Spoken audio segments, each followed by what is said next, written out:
Level playing field তৈরি না হওয়া পর্যন্ত, রাজনৈতিক সংস্কৃতির পরিবর্তন না হওয়া পর্যন্ত নির্বাচন হবে না। নির্বাচন নিয়ে তো আমরাও জোরাল পক্রেছি, গরম গরম বেশি চিল্লাইছি। এলাকায় আসি নাই তো, সত্যিকার তো অনেকদিন এইখানে টের পাই নাই যে এলাকায় এই রকমের কিয়ামত শুরু হয়েছে। আগের দিন নাই রে নাতি, বালা বালা খাতি। আগের দিন নাই কেন্দ্র দখল করে সিল পিড়াইয়া এমপি হইবেন, উপজেলা চেয়ারম্যান, মেয়র হইবেন, ওই দিন আর নাই, কাউকে খাইয়ে ফেলাইছে ওই দিন। একমাত্র বিএনপি ব্যতীত আর কিন্তু কোন দল নির্বাচন নিয়ে জোরালো অবস্থানে নাই। কেন? তারা হয়তো এই আলামত আমার আগে টের পাইছে। এলাকায় এখনই থাকতে পারতেছে না উন্মতে, আমি টের পাইছি এলাকায় আইসা।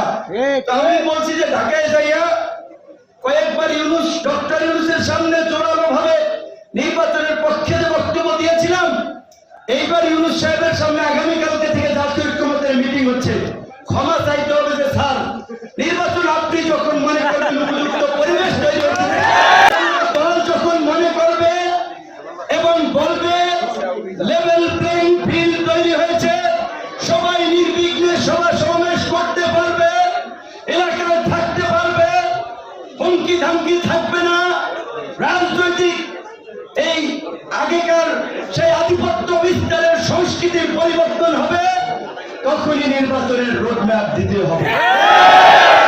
নির্বাচন নিয়ে তো আমরাও জোরাল পক্রেছি, গরম গরম বেশি চিল্লাইছি। এলাকায় আসি নাই তো, সত্যিকার তো অনেকদিন এইখানে টের পাই নাই যে এলাকায় এই রকমের কিয়ামত শুরু হয়েছে। রাজনৈতিক নেতৃবৃন্দকে আওয়ামী লীগের পতন থেকে শিক্ষা নিন, আওয়ামী লীগের পরিণতি থেকে শিক্ষা নিন। যারা আমদাম করবেন, উৎপাদ করবেন, ভোটের মাঠে জনগণ তাদেরকে কিন্তু শিক্ষা দেবে। আগের দিন নাই রে নাতি, বালা বালা খাতি। আগের দিন নাই কেন্দ্র দখল করে সিল পিড়াইয়া এমপি হইবেন, উপজেলা চেয়ারম্যান, মেয়র হইবেন, ওই দিন আর নাই, কাউকে খাইয়ে ফেলাইছে ওই দিন। ডিসিরা এসপিরা ভোট করবে, ওই দিন আর নাই।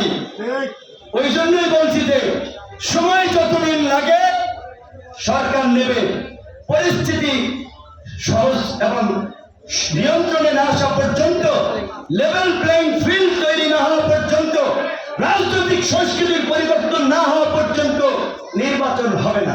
দেশ জুড়ে তোলপাড় ওয়ালটন ফ্রিজ কিনে আপনিও হয়ে যেতে পারেন মিলেনিয়ার।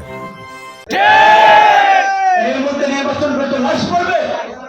আমি যদি পাল্টা অ্যাকশনে যেতাম, এতদিন এই গলা টিপে 10-15টা লাশ পড়ে যেত। আমরা একটা নতুন বাংলাদেশ বিনির্মাণের কথা বলছি, এলাকায় শান্তি সম্প্রীতি সহনশীল রাজনীতির কথা বলছি, ঠিক আছে।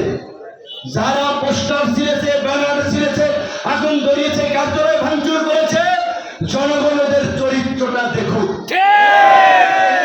এখন পর্যন্ত জনপ্রতিনিধি না হয়ে এইটা করছে, ভবিষ্যতে তারা কি করবে? আমি ঘটনাটি একেবারে বিএনপির চেয়ারম্যান থেকে শুরু করে বিএনপি স্ট্যান্ডিং কমিটির বেশ কয়েকজন লোককে জানিয়েছি, দেখি তারা কি ব্যবস্থা নেয়। আমি বলছি 5ই আগস্টের পরে এই ধরনের দল কেনা দলদার ধুরন্ধর ডিসি আমার জেলায় হবে, এইটা আমি মানব না। ছাত্র যুবক তরুণ ভাইরা যেভাবে জীবন দিয়ে এই নতুন বাংলাদেশ আমাদের জন্য উপহার দিল, বন্ধুত্ব বরণ করে একটা পরিবর্তনের স্বপ্ন নিয়ে লড়াই করেছিল, আজকে গত 10 মাসে যদি সেই পরিবর্তন লক্ষ্য করেন, রাজনৈতিক পরিবর্তন, সামাজিক পরিবর্তন, প্রশাসনিক পরিবর্তন, ওইভাবে কোনো পরিবর্তন হয় নাই। ইউনূস সরকারকে আমরা বলবো, আপনাদের সময় লাগলে সময় নেন, একেবারে সোজা কইরা ফেলা নেই প্রশাসন।